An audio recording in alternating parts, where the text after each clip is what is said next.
고양경제사회연구소 김영환 소장님 모셨습니다. 네, 반갑습니다. 네, 안녕하십니까. 네. 오늘은 또 어떤 주제를 들고 오셨습니까? 네, 저번 시간에 우리가 이제 고물가 상황을 봤지 않습니까? 그러면 이제 물가를 진정시켜야 되는데, 그렇죠. 그래서 이제 고금리 시대가 이제 오고 있지 않습니까? 이미 왔고, 네. 그래서 그 고금리와 그 배경 그리고 현재 정부의 정책 운영 방향 이런 걸 함께 좀 살펴보고자 합니다. 방향이라는 게 있나요? 있기는? 나름의? 있어요. 나름 그래? 있습니다. 나름 신념 있게 추진하는 게 있습니다. 그러니까 이제 물가가 오르면 금리를 어떻게 하죠?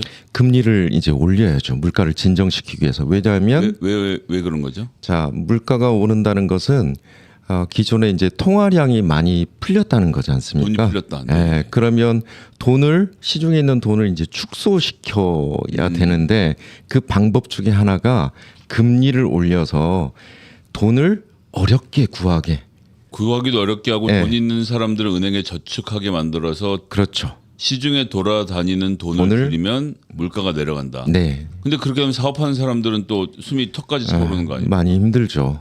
많이 힘듭니다. 그런 문제에 대해서 살펴보는 거군요. 네, 맞습니다. 그럼 어떤 얘기부터 해볼까요? 일단 한국 기준금리하고 미국 기준금리 그래프를 먼저 한번 살펴보겠습니다. 그러니까 한국 기준금리는 한국은행이 정하는 우리나라의 요게 기준금리라면 실제로 대출이나 이전 이거보다 높게 형성되는 거죠. 그 그래프를 먼저 보고. 기준이 되는 금리다 보니까요. 네. 그래서 지금 그래프 보시면 이제 빨간색이 이제 미국 기준금리다. 금리고 이제 파란색이 한국 기준금리인데요. 야, 이게 얼마 안 된 일이네. 빨간색이 급격히 올라가는 시점이 2022년 3월, 4월 그 시점부터 해서 야, 근데 잠깐만 이 그래프대로 보면 불과 2년 전이었던 2021년에는 지금 0.25% 미국 0.25%. 그다음에 미국에서는 사실 돈을 그냥 거의 공짜로 빌리다시피 할 수 있었다는 얘기인 거잖아요. 그 당시가 이제 코로나 상황이었지 않습니까? 그런 위기 상황에서 이제 갑자기 오르게 된 구간은 2022년 3, 4월부터 0.5, 0.75, 0.75, 0.75, 0.75, 0.5 이런 식으로 이 전력 질주를 하게 되는데 이 배경을 제가 잠깐 좀 설명을 드리겠습니다. 그대로 이제 그래프 좀 놔두셨으면 좋겠고요. 그 20년 4월에 이제 코로나가 이제 발생 직후에 모든 게 셧다운 됐지 않습니까? 그렇죠. 그래서 미국에서 트럼프 정부 때 20년 4월 2조 2천억 달러를 부양책으로 발표를 합니다. 교육, 산업, 보육부터 시작해서 1인당 1,200달러까지 주고요. 현금 지급을. 그러니까 미국에서 소위 말하는 모든 사람들에게 재난지원금을 줬죠. 100만 원이 넘는 돈을 1인당. 1인당. 야, 그럼 4인 가족이면 한 돈 500 들어오는 거네요. 네, 그렇습니다. 그리고 12월에 트럼프 정부 12월에 9천억 달러가 또 추가 부양책이 발표가 되고요. 이때 1인당 또 600달러를 또 가계 재난지원금 형식으로 주게 됩니다. 그리고 야, 이게 진짜 기축통화국의 위험이네요.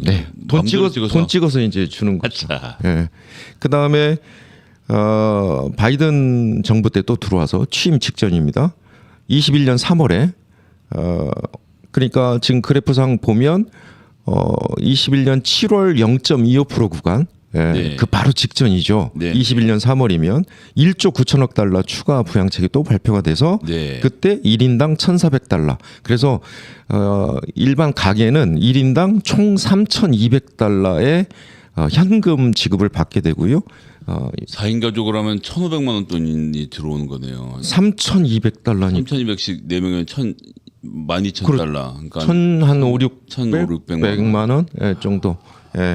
우리나라는 50만 원 주는 걸로 줘도 되니 안 되니 무슨 뭐 멱살을 잡았는데. 맞습니다.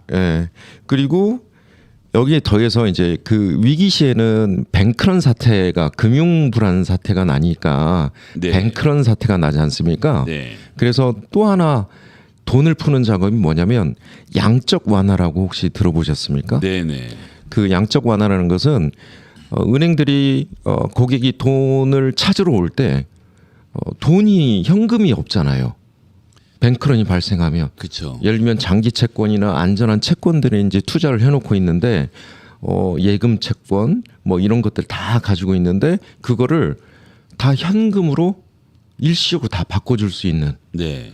그런 조치를 양적 완화라고 네네. 하거든요. 그러면 통화량이 시중에 무한대로 풀리는 거거든요. 풀리는 예. 네. 그래서 그런 상황에서 통화량이 많이 풀리다 보니까 미국이 이제 금리에 대한 이제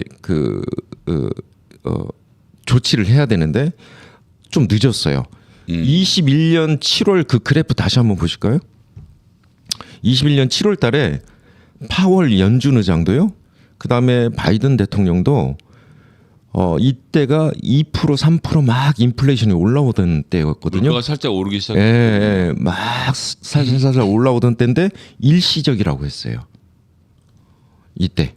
그러니까 돈이 많이 풀렸지만 풀려서 물가가 오른다라고 진단하는 사람도 있고 일시적으로 잠깐 오르는 거니까 괜찮다라고 생각하는 네. 사람도 있었는데 그 당시에 판단은 그냥 괜찮을 것 같다. 네. 놔둔 거죠. 예, 놔뒀습니다. 예, 그래서 바이든 대통령도 그렇고 그다음에 파월 연준 의장도 그랬습니다. 그리고 옐런 재무장관이 11월 2021년 11월 네. 그때도 옐런 재무장관이 나와서 일시적이다. 경기 과열이 아니다. 일시적이다. 돈이 풀렸으니까 이제 소비가 막 올라오지 않습니까? 네. 근데 인플레이션 올라오는데 이때까지만 해도 일시적이다.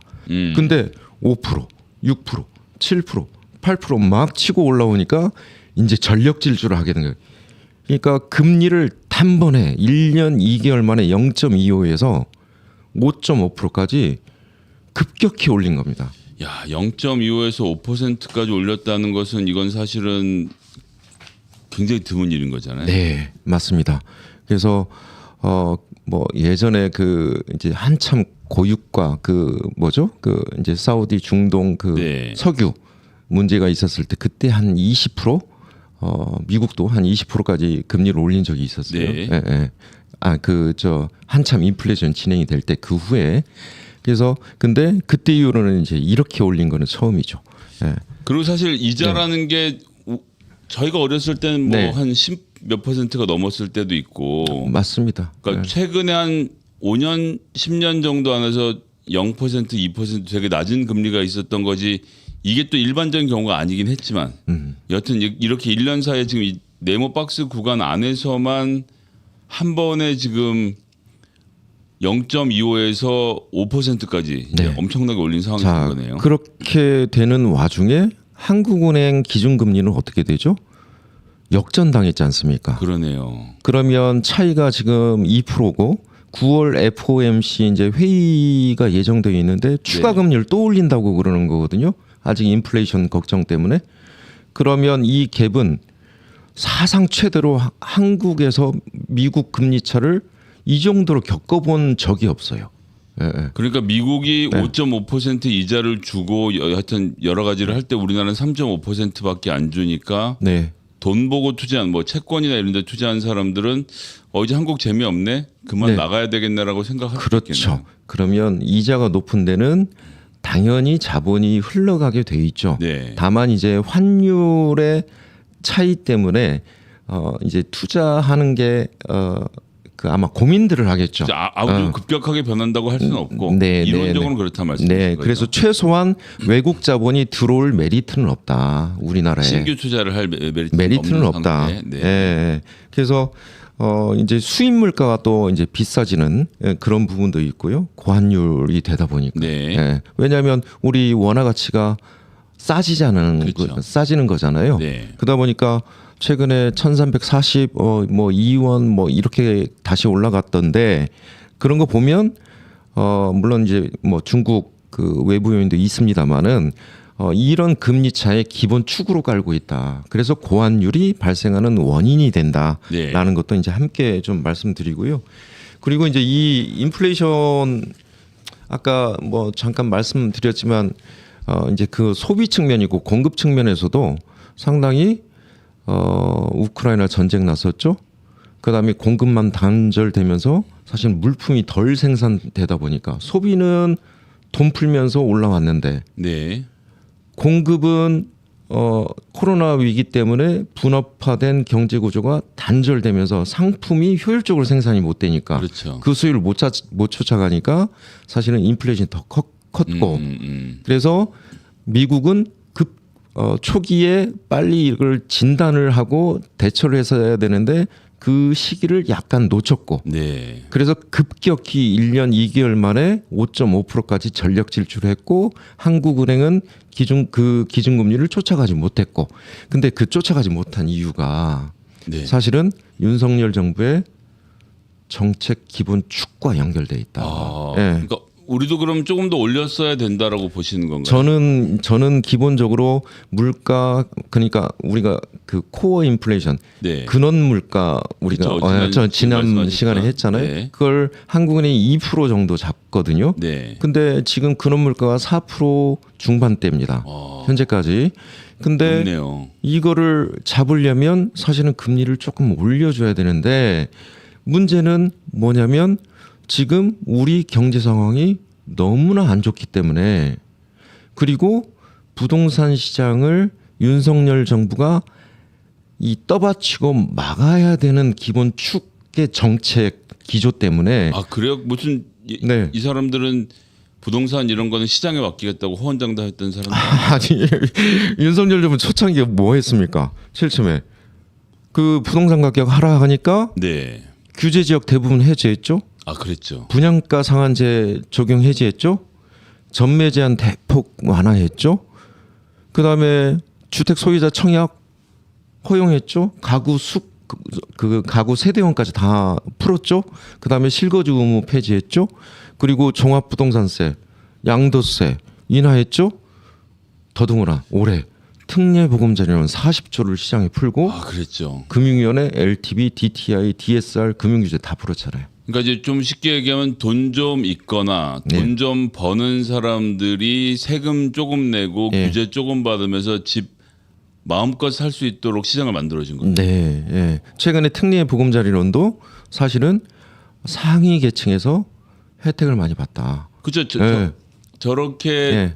어쨌거나 DSR이라고 하는 거를 그래도 어느 정도 맞추면서 그런 고가의 아파트를 구매할 수 있는 분들은 부부 합산 연소득이 막 7천만 원, 1억 넘어가는 사람들에게 가능한 얘기겠죠. 예. 그런 데이터가 최근에 나왔더라고요. 네. 예. 그리고 그러다 보니 지금 정부가 사인 보내준 거 아닙니까? 주택 가격 떠받치고 있다. 사도 된다. 네. 특례보금자리론 풀었다. 금융규제 풀었고 다 풀어줬으니까 사라. 이 신호 보내준 거 아니에요. 왜냐하면 건설 시장이 지금 안 좋다 보니까 그렇게 되다 보니까 다시 통화량이 풀렸어요. 우리가 저번 시간에 3월 그러니까 1, 4분기까지 가계 신용이 은행, 비은행 다 합쳐가지고 1,854조. 그러니까 카드까지 다 합쳐서 1,854조였잖아요. 그랬죠. 가계 신용이. 근데 그 그래프 보셨죠? 네. 근데 은행 것만 보니까 그 그래프 한번 보여주시겠습니까? 은행권 가계대출. 예. 이게 한국은행 자료 기사에서 나온 거를 한국은행 자료지만 네네. 잠깐 했는데 이 은행권만 가진 겁니다. 그러니까 3월 달까지 우리가 1,854조였는데 가계대출이 4월 2.3조, 4.2조, 5.8조, 6조, 주택담보대출이 2.8조, 4.2조, 6.9조, 6조. 네. 증가하지 않습니까?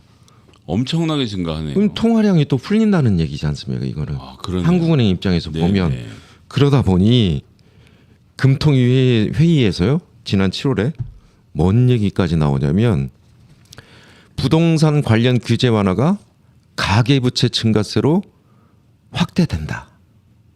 그래서 주택 관련 대출 증가는 정부 정책의 변화가 상당 부분 영향을 준 거다.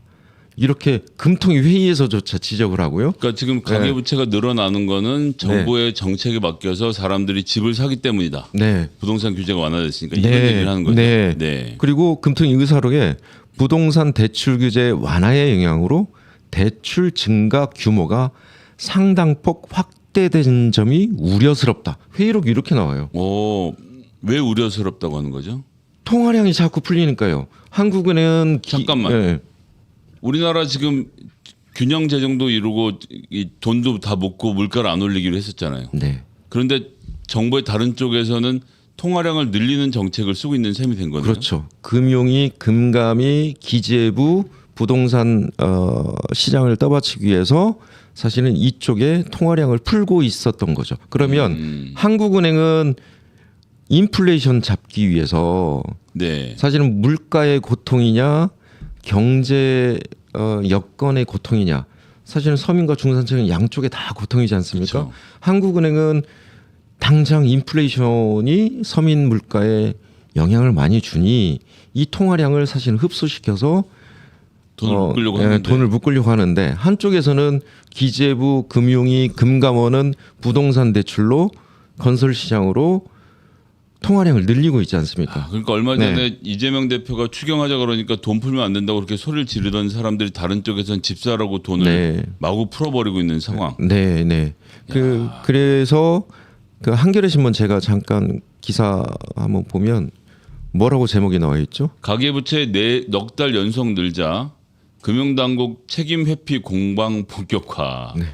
한국은행하고 지금 금감이 금감원하고 지금 책임 공방하고 있다는 거예요. 네 책임이냐 내 책임이냐.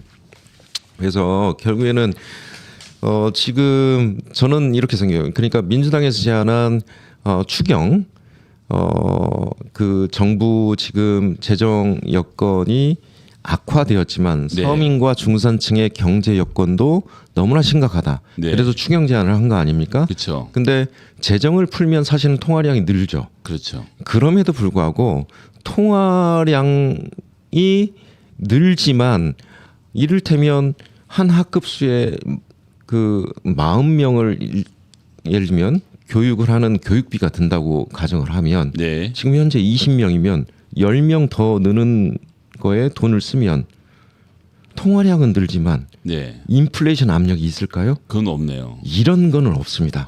그래서 재정을 쓰더라도 이런 서민과 중산층에 적절하게 쓰는 역할을 해주면 경제 여건을 회복시키고 그나마 서민과 중산층의 어려운 상황을 좀 극복시키는 재정 정책을 마련할 수 있다. 저는 이제 그렇게 생각을 하거든요. 근데 윤석열 정부 지금 어떻습니까?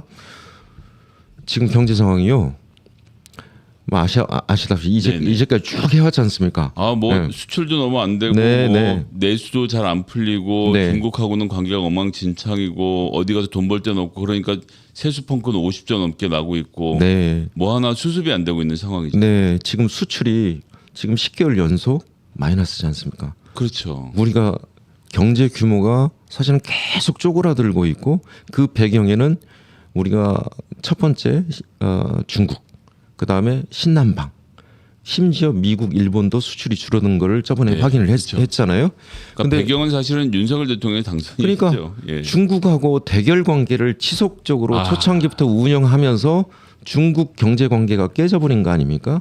중국 수출 쪼그라든 거는 사실은 윤석열 정책의 안보 우선, 대결 우선에, 자유 우선에, 가치 우선에 경제 정책을 실리로 풀지 않고 가치 중심으로 놓은 거 아닙니까? 이념 전쟁을 하다가 경제를 말아먹고 있는 상황이죠. 그러면 거기다 대고 지금 중국이 또 터졌지 않습니까? 부동산. 그렇죠. 요즘 또 중국 부동산이 난리더라고요 보니까. 그러니까 헝다 개발업체, 그 다음에 그 전에 헝다가 무너졌었고요. 최근에 비구이유안. 비구이유안은 매출이 64조거든요. 근데 300억 원 이자를 못 갚아서 지금 채무불이행 사태가 난 거거든요.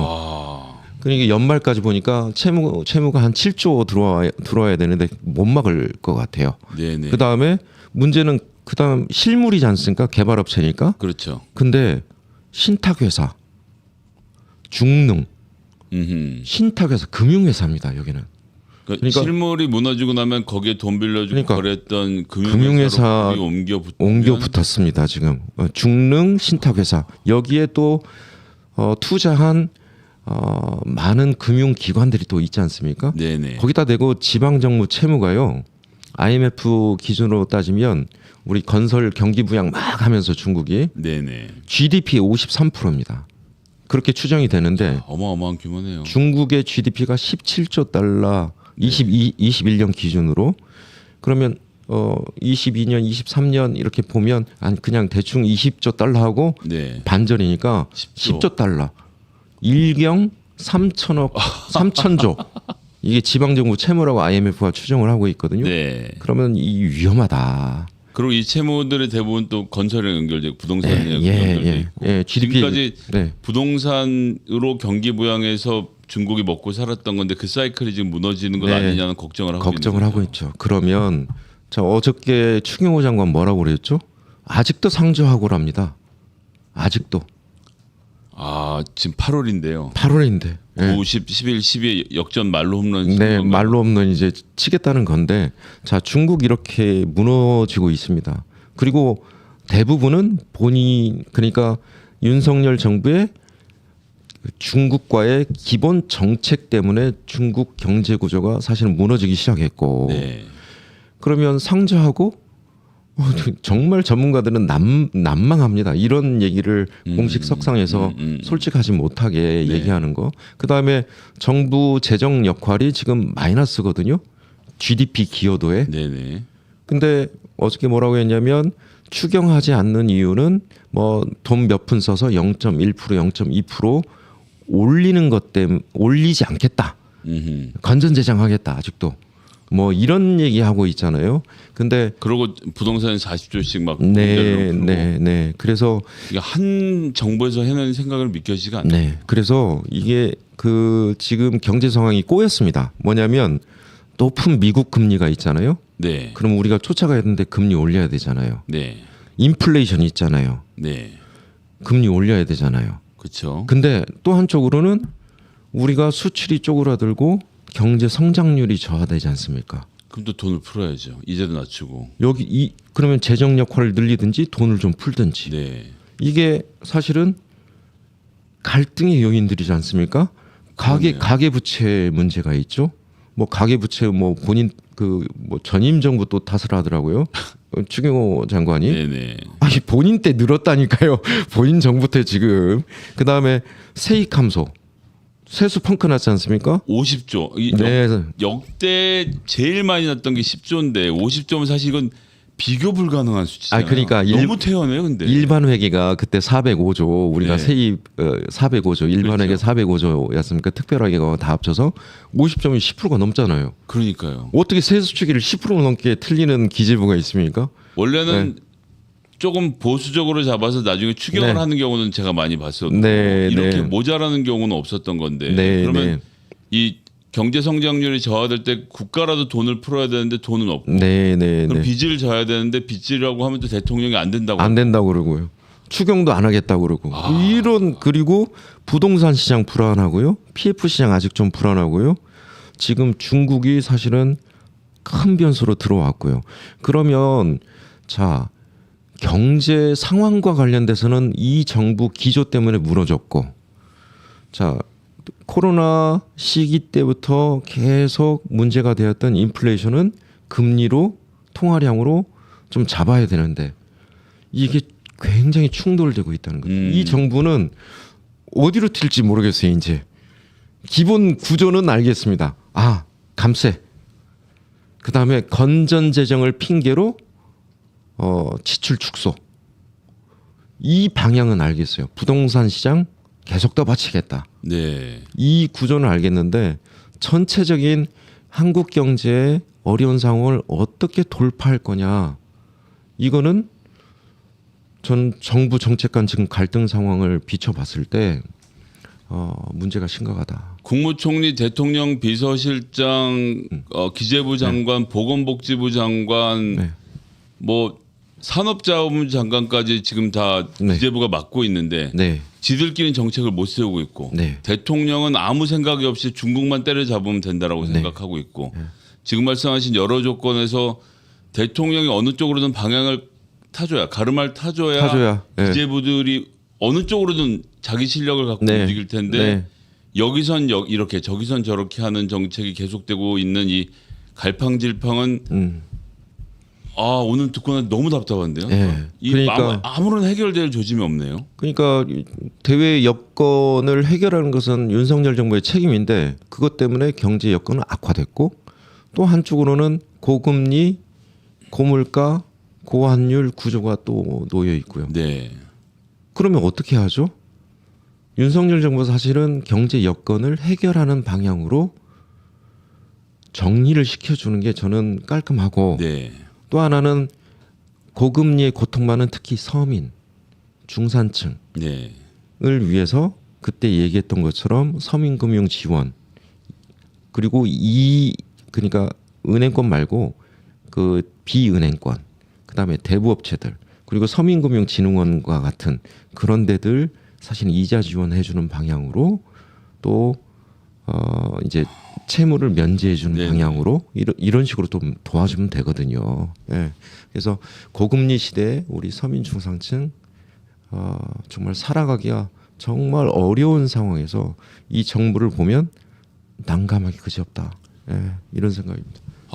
뭐 네. 너무 답답한데 이건 어떻게 구형을 해야 됩니까 지금? 저는요 네. 최근에 우리 동해를 시 오브 재팬으로 미국 국방부가 받고 있지 않습니까? 네. 그걸 용인하는 것도 문제지만 그 한가운데 독도 있지 않습니까? 그렇죠. 독도를 좀 지키라고 네. 독도 한 달 살이를 좀 시키고 대통령께서 네, 저녁에는 저녁에는 인터넷 끊고 저희 구구 유튜버 좀 못 보게 유튜브 끊으면 힘들 텐데요. 아마 중독돼 있을 텐데. 야 그거 한 달 끊는 건 네. 이건 벌 받는 게 아니라 치료 받는 거 아닙니까? 네. 그래서 그래서 윤석열 정부의 진퇴양난 경제 운영에 대해서 오늘의 우리 김영환 소장님의 구형은 독도 한 달 살이. 네. 그러면서 극우 유튜브 끊기. 네. 정말 평소엔 되게 이렇구나라고 배우게 됐는데 오늘은 듣는 내내 너무 답답해서 네. 정말 괴롭습니다. 어쨌거나 이 정부가 경제 정책을 펴가긴 해야 되는데 아무 생각이 없다는 것이 자꾸 드러난다는 점 오늘 또 고향경제사회연구소 우리 김영환 소장님 모시고 들었습니다. 오늘도 말씀 너무 재밌었고요. 다음 주에 또 재밌는 내용으로 좀 기대하겠습니다. 네, 고맙습니다. 네, 감사합니다. 열심히 하겠습니다. 네. 네.